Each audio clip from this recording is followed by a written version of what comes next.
యోగ వాసిష్టం కథల్లో స్థితి ప్రకరణాన్ని గురించి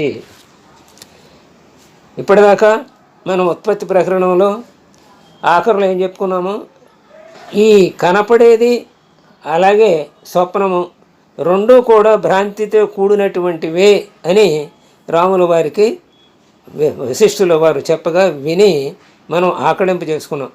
కాబట్టి ఈ కనపడేదంతా కూడా అసత్యమే, యదృశ్యం తన్నస్యం అని మనకి దృఢంగా మళ్ళీ ఒకసారి మన మనసులో నాటుకునేటట్టుగా మనం ఇవాళ ఇప్పటిదాకా చదువుకున్నాం. అంటే యదృశ్యం తన్నస్యము అంటే ఈ కనపడేదంతా నశించేదే అని. అంటే ఇది కూడా నశించేది ఎప్పుడు కూడా ఏమవుతుంది? వాస్తవంగా ఉన్నది కాదు, అంటే భ్రాంతే. అంటే రజ్జు సర్ప భ్రాంతి అనే చక్కని ఉదాహరణ జాగ్రత్త అవస్థలో మనకి. ఆ తాడు మీద పాము ఉందని మనకి తెలియక అనుకున్నాము ఆకారాన్ని చూసి. ఆ తెలిసి దగ్గరకు వెళ్ళి దాన్ని చూసిన తర్వాత జ్ఞానంతో పరిశీలించిన తర్వాత అక్కడ పాము లేదని నిర్ధారించుకుని అక్కడ తాడే ఉందని తెలుసుకున్నాం. అంటే అక్కడ ఉన్నది వాస్తవంగా తాడే. అలాగే పాము మన మనసులో ఉత్పత్తి అయింది, భావన, భ్రాంతి చేత, అజ్ఞానం చేత. తర్వాత జ్ఞానం వచ్చిన తర్వాత అక్కడికి వెళ్ళి చూసిన తర్వాత పాము లేదు. అంటే ముందు పాము లేదు, తర్వాత పాము లేదు. ఈ రెండు ఎక్కడ ఉత్పత్తి అయినాయంటే మన మనస్సులోనే ఉత్పత్తి అయింది. పాము ఉన్నదనే భావన మన మనస్సులోనే ఉత్పత్తి అయింది. పాము లేదనే భావన నిర్ధారణ చేసుకున్న తర్వాత అది కూడా అక్కడే ఉత్పత్తి అయింది. కాబట్టి మనస్సే ఈ అంటే చిత్తాకాశంలో ప్రతిఫలించేదే ఇదంతాను అని వివరణ, సారాంశం అదన్నమాట ఈ ఉత్పత్తి ప్రకరణంలో మనం తెలుసుకుంది. ఈ స్థితి ప్రకరణంలో వాస్తవంగా ఉన్నది బ్రహ్మమే, ఇంకేమీ లేదు అని బహుశా సారాంశం అది అయ్యి ఉంటుంది. దాని గురించి ఇప్పుడు తెలుసుకోబోతున్నాం మనం. ఇక్కడ బీజాంకుర న్యాయము అని వశిష్ఠుల వారు చెబుతున్నారు. అంటే బ్రహ్మ కంటే వేరు కాకపోయినా వేరుగా ఉన్నట్లు కనిపించే ఈ జగత్తు అనే బొమ్మ ఆకాశంలో నిరాధారమైన గంధర్వ నగరంలాగా ఎల్లప్పుడూ కనపడుతూ ఉంటుంది. కవుల కథలలో కల్పింపబడిన నగర పర్వతాదుల వలె, స్వప్నంలో తోచిన వస్తువుల వలె ఈ ప్రపంచం సత్యంగా కనపడుతూ ఉంటుంది. ఏదైనా చక్కని కథ చదువుతున్నాం అనుకోండి, అందులో కూడా అన్ని వర్ణనలు చేస్తుంటారు. ఉత్ప్రేక్ష అలంకారాలు ఉంటాయి, అనేక రకాల అలంకారాలను ప్రయోగిస్తూ ఉంటారు మన హృదయానికి హత్తుకునేటట్టుగా. అవి చదువుకునేటప్పుడు మన మనస్సు కూడా అక్కడ ఏమేమైతే వాళ్ళు వర్ణించారో ఆ వర్ణాలన్నిటినీ మన మనస్సులో నిజం అనుకుని ఆ కల్పనతోటి మనం కూడా అక్కడ ప్రయాణించినట్టు ఇదంతా జరుగుతూ ఉంటుంది. అవన్నీ మన హృదయంలో హత్తుకుపోతుంటాయి. ఆ పర్వతాల మీద ఉన్న చెట్లు, అలాగే అక్కడ ఉన్నటువంటి ఆ అందమైన భవనాలు అన్నారు. మనకి ఏ అందమైన భవనమో పర్వతమో కనిపిస్తుంటుంది మన మనసులో, ఓహో వచ్చేస్తుంది. అట్లాగే అంటే ఇవన్నీ కవుల గ్రంథాలలో కల్పింపబడిన, ఎలా మన మనస్సులో కల్పింపబడి అక్కడ రూపాన్ని దిద్దుకుంటాయో అలాగే స్వప్నంలో కూడా అనేక వస్తువులు మనకి కనపడుతుంటాయి. అవి కూడా సత్యం అనిపిస్తాయి, ఆ కాసేపు లేచిన తర్వాత అసత్యం అనిపిస్తాయి. అలాగే కవుల కల్పనల గురించి చదివినప్పుడు ఆ గ్రంథాల్లో అవి కూడా మనకు కాసేపు అవి మన హృదయంలో ఆ రూపాలు ప్రతిఫలించి అవి అనుభూతిని తీసుకొస్తాయి ఆ కాసేపు. కాబట్టి ఇదంతా కూడా సత్యంగా కనపడుతూ ఉంటుందన్నమాట ఈ ప్రపంచం అంతా. అప్పుడు శ్రీరాముడు అన్నాడు ఈ మాట విని, ఓ మునీంద్ర, మరి మహాప్రళయం వచ్చినప్పుడు అంతా నశించిపోతుంది అనుకుంటున్నాం కదా. అంటే ఈ దృశ్యం అంతా కూడా నశించిపోతుంది అనుకుంటున్నాం కదా. మరి బీజంలో అంకురం అని చెబుతూ ఉంటారేంటి? బీజంలో అంకురంలాగా ఉంటుంది అని చెబుతూ ఉంటారు కదా. అందుకనే మా ఇది సప్త ఋషులు వాళ్ళందరూ పడవ ఎక్కారు. మత్స్యావతారంలో ఆ పడవ ఉంది, దానిలో ఎక్కారు. తర్వాత మళ్ళీ సృష్టికి కావాల్సిన సంభారం అంతా అందులో ఉంది. దాన్ని మళ్ళీ బ్రహ్మగారు తీసి తిరిగి మళ్ళీ సృష్టిని ప్రారంభిస్తాడని చదువుకుంటున్నాం కదా, అక్కడక్కడ చదివాం. కాబట్టి అందుకని అడిగాడు అన్నమాట ఈయన. బీజంలో అంకురం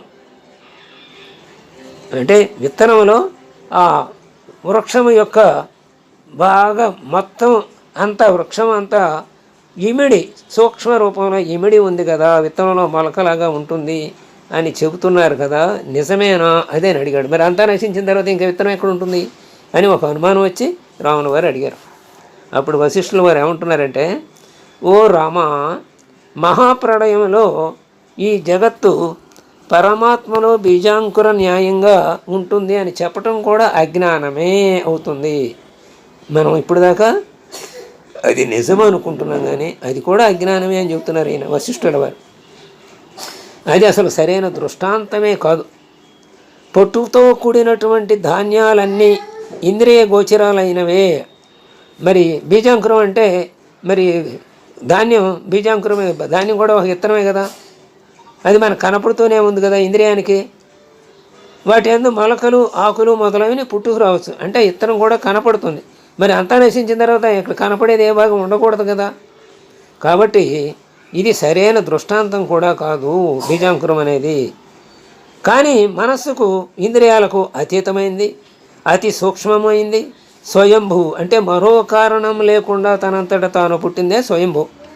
స్వయంభూ అంటే మనం స్వయంభూ లింగాలు వెలిసినవి, స్వయంభూగా వెలిశాడు అని చెప్తుంటాం కదా. అంటే మరో కారణం లేకుండానే తనంతట తాను పుట్టినటువంటి దాన్ని స్వయంభూ అంటారు. అలాంటి పరమాత్మ దేనికైనా బీజం ఎలా అవుతాడు? మరి అంటే ఈ బీజాంకురం ఎవరో పరమాత్మే ఆ రూపంలో అక్కడ ఉన్నాడు. ఆ తర్వాత మళ్ళీ ఆయన సృష్టి రూపంలో వ్యక్తమవుతాడు ఆయన కదా. ప్రళయకాలంలో ఆయన బీజాంకురం రూపంలో ఉన్నాడు.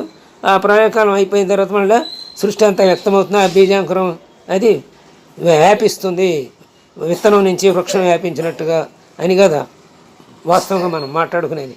కాబట్టి బీజాంకురం అనేది ఎక్కడ ఉంటుంది ఇంకా అని అంటున్నారు ఇక్కడ. ఎందుకని? పరమాత్మ దేనికైనా బీజం ఎలా అవుతాడు అని.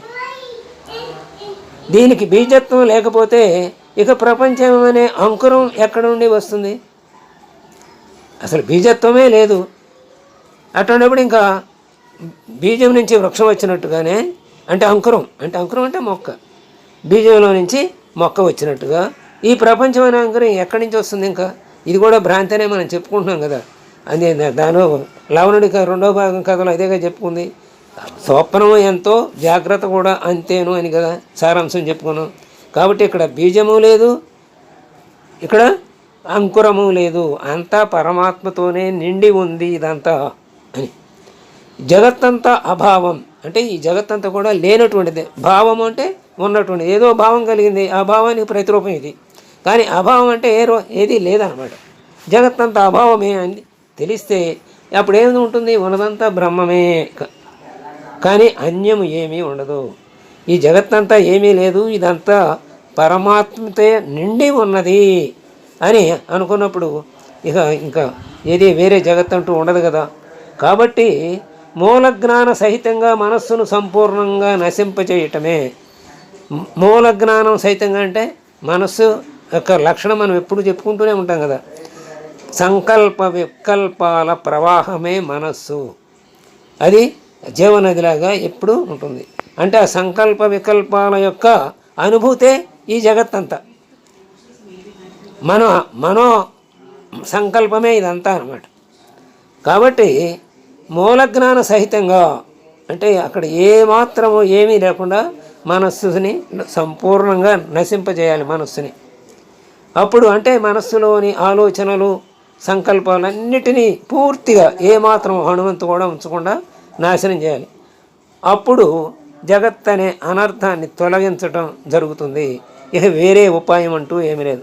ఈ జగత్తంతా లేదు అని ఎప్పుడు మనకు దృఢపడుతుందంటే చూస్తూ ఉన్నా కూడా ఒక శిల్పి మట్టితోటి శిల్పాలను తయారు చేసిన తర్వాత సైనికులను లేకపోతే ఇంకోటినో ఆ మట్టినే గుర్తుంచుకుంటాడు, కానీ శిల్పంలో కనపడుతుంది కానీ నాకు మట్టి అదంతా అనే భావన ఎలా ఉంటుందో మనకు కూడా ఈ సంకల్పాలన్నీ కనుక పూర్తిగా నశిస్తే మన మనసులో నుంచి అప్పుడు ఈ జగత్ అనే అనర్థం తొలగిపోతుంది. అంటే మనస్సులో ఏ మాత్రము ఈషన్ మాత్రం కొంచెం కూడా ఉండకూడదు సంకల్పం. అంటే సంపూర్ణంగా మనస్సులోని సంకల్పం నశించాలి. అంతకంటే వేరే ఉపాయం లేదు. ఈ జగత్ అనే అనర్థాన్ని తొలగించాలి అంటే అదే ఉపాయం. అంటే జగత్తుగా కనపడుతున్నదంతా ఏంటంటే మన దానిలో సంకల్ప ప్రభావం ఇదంతా అని చెప్తున్నారు. నిరాకారమైన ఆకాశంలో నిరాకారమైన ఆకాశ భాగంలాగా నిర్మలమైన ఆత్మ నుండే ఈ భ్రాంతులన్నీ వస్తున్నాయి. కనుక ఈ ప్రపంచమంతా బ్రహ్మమే, అదే ఈ జగద్రూపంలో వ్యాప్తమై ఉంది. ఈ జగద్రూపంలో వ్యాప్తమైనంతా ఏమిటంటే భ్రాంతి. నిర్మలమైన ఆత్మ నుండే ఈ భ్రాంతులు. ఆత్మ నిర్మలమే, కానీ ఇదంతా చిత్తాకాశంలో ప్రవేశించిన. అందులో మనం కథలు కూడా చదువుకున్నాము కొన్ని. ఇది 10 మంది కుమారులు కలిపారు అని ఒక కథ చదువుకున్నాం. వాళ్ళందరూ వాళ్ళ తల్లిదండ్రులు చనిపోతే వాళ్ళకి వైరాగ్యం వచ్చి ఇదంతా దీనికంటే గొప్పది, ఒక మండలం కంటే గొప్ప రాష్ట్రము, రాష్ట్రం కంటే గొప్ప దేశం, దేశం కంటే గొప్ప ప్రపంచం, చక్రవర్తుల కంటే ఇంద్రుడి కంటే బ్రహ్మ, ఇలా ఆఖరికి బ్రహ్మే గొప్పవాడు. కాబట్టి ఆ బ్రహ్మలాగా మనం కూడా ఉండాలంటే, మనం కూడా ఆ స్థితిలోకి వెళ్ళాలంటే నిశ్చలంగా దాని గురించి నేను బ్రహ్మమును అని దమనుల కథ చదువుకున్నాం మనం. ఆ 10 మంది చిత్తాల్లో ప్రకాశించే, చిత్తాకాశంలో ప్రకాశించేయే ఈ 10 బ్రహ్మాండాలు అయ్యాయని చెప్పి బ్రహ్మకి సూర్యుడు ఒక బ్రహ్మాండంలో నుంచి వచ్చి కాల ప్రతినిధిగా వచ్చినటువంటి సూర్యుడిని బ్రహ్మ అడిగితే ఆయన చెప్పాడు. కాబట్టి ఇంకా నేనెందుకు ఇప్పుడు సృష్టి చేయటం, ఇక్కడ 10 బ్రహ్మాండాలు ఉన్నాయి కదా, ఇంకా చాలా ఉన్నాయి కదా అని బ్రహ్మ అంటే, అప్పుడు ఆ సూర్యుడు కూడా ఒక కాలం నిర్ణయం చేసే ఒక బ్రహ్మాండంలోని సూర్యుడు కూడా ఇది నీ కర్తవ్యం కాబట్టి నువ్వు చెయ్యి అని చెప్తాడు. అంటే నీవు బ్రహ్మము, నువ్వేం సామాన్యుడు కాదు, గురునే నన్ను అడిగావు తెలుసుకోవడానికి, అంతేగాని నీ కర్తవ్యాన్ని నువ్వు నిర్వర్తించు అంటాడు. అప్పుడు ఆయన కూడా సృష్టి చేస్తాడని మనం దమనుల కథలో తెలుసుకున్నాం. 10 మంది దమనుల కథలో 10 మంది భ్రమలయ్యారు అని. అలాగే ఇక్కడ మనం ఈ నిర్మలమైన ఆకాశం నుండే ఈ భ్రాంతులన్నీ వస్తున్నాయి. కాబట్టి ఈ ప్రపంచం అంతా ఇంకేమీ లేదు, ఆ నిర్మలమైన ఆత్మే ఇదంతా. ఆయన నుంచే వచ్చింది కాబట్టి ఇదంతా ఆయనే. అదే ఈ జగత్ రూపంలో ప్రకాశిస్తోంది అని రాముల వారికి చెప్పాడు వశిష్ఠుల వారు. అయితే శాస్త్ర జ్ఞాన సాంగత్యాల చేత వివేకి జితేంద్రుడైన వాడు దృశ్యం యొక్క అభావాన్ని తెలుసుకోగలుగుతాడు. ఈ దృశ్యం యొక్క అభావం ఎప్పుడు తెలుస్తుందంటే, అభావం అంటే లేదు, ఈ దృశ్యం వాస్తవం కాదు, ఇదంట మన భ్రాంతే, మన మనసులోని భ్రాంతి అని ఎప్పుడు తెలుస్తుంది? శాస్త్రవాసన, సజ్జన సాంగత్యం ఉంటే అప్పుడు తెలుస్తుంది. అలాంటి వాడికి ఎందుకు తెలుస్తుందంటే, వాడు వివేకంగా ఉంటాడు, జితేంద్రుడై ఉంటాడు. కాబట్టి అంటే సాధనతోటి ఇంద్రియాలని జయించిన వాడు అయి ఉంటాడు. కాబట్టి వాడికి ఇదంతా కూడా అభావంగా తోస్తుంది. వాడికి పరమాత్మ తప్పితే ఇంకేది కనపడదు. ప్రహ్లాదుడికి అన్నిటిలోనూ ఆ పరమాత్మే విష్ణుమూర్తి దర్శనమిచ్చినట్టుగా అన్నమాట. అప్పుడే ఆ వివేకం చేతనే దృశ్య పిశాచం నశిస్తుంది, అప్పటిదాకా నశించదు. మనసే దేహాదుల్లో ఆత్మభావం చేత బంధంలో పడుతుంది. ఈ మనసు ఏం చేస్తుంది? దేహభావన కలిగి ఉంటుంది. అంటే దేహమే ఆత్మ అనే భావన, ఈ దేహమే నేననే భావిస్తుంది కదా, అప్పుడు బంధంలో పడుతుంది. అదే మరణిస్తుంది, మళ్ళీ అదే జన్మిస్తుంది. అంటే ఈ భావమే పుడుతూ ఉంటుంది, పోతూ ఉంటుంది. అది ఆత్మజ్ఞానమై అంటే అంతర్ముఖమైనప్పుడు మనం అన్నమాట. అప్పుడేమవుతుంది? ముక్తిని పొందుతుంది ఈ మనస్సే. కాబట్టి ఈ మనసే ఈ సమస్త జగత్తు. అలాగే సమస్త జగత్తు ఎవరంటే మనస్సే. ఈ రెండిటిలో మనస్సు సంపూర్ణంగా నశిస్తే దృశ్యం స్వయంగానే శాంతిస్తుంది. అలాగే దృశ్యం నశించిన అంత మాత్రం చేత మనస్సు నశించ, ఇక్కడ ఎదురుగా దృశ్యం కనపడదు, కానీ మనసులో నుంచి పోదు కదా అదే. అందుకే ఏమంటారు దాన్ని, చింత చచ్చిన పులుపు చావలేదని అంటాం కదా. కాబట్టి మనస్సు చావు. దృశ్యం నశిస్తే మనస్సు ఏం చచ్చినట్టు కాదు, మనస్సులో కూడా చచ్చిపోవాలి భావన. అది ఎంతో సాధన చేస్తే కానీ అవ్వదు. మనస్సును సంపూర్ణంగా నశింపజేయటం అంటే అది. అప్పుడు దృశ్యం పూర్తిగా పోతుంది. మనసు పూర్తిగా నశిస్తే దృశ్యం శాంతం పోతుంది. కానీ దృశ్యం నశించినంత మాత్రాన మనసు మాత్రం నశించదు. కాబట్టి బాహ్యంగా దృశ్యం నశించినా కూడా మనం మనస్సులో ఆ దృశ్య భావన లేకుండా మనస్సుని సాధన చేత మనస్సుని మన అదుపులో విడి అంతర్ముఖం చేసుకోవాలి అని చెప్పి వశిష్ఠుల వారి వాళ్ళ రాముల వారికి బీజాంకుర న్యాయం ద్వారా అనే బీజాంకుర న్యాయం అని ఉంటూ చెప్పారన్నమాట. స్వస్తి.